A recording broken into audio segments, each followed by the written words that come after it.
Bismillahirrahmanirrahim. Assalamu alaikum. My name is Farah Mushtaq from Sir Syed Government Girls College.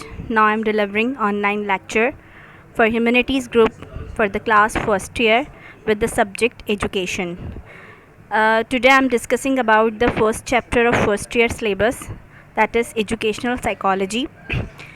In this chapter we will discuss about meaning, definition, scope and need and importance of educational psychology.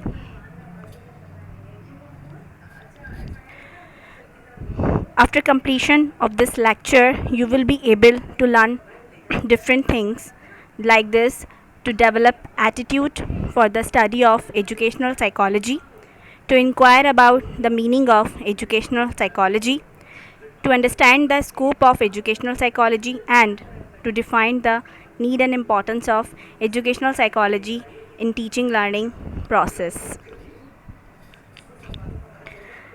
First of all, we will discuss about the meaning of educational psychology.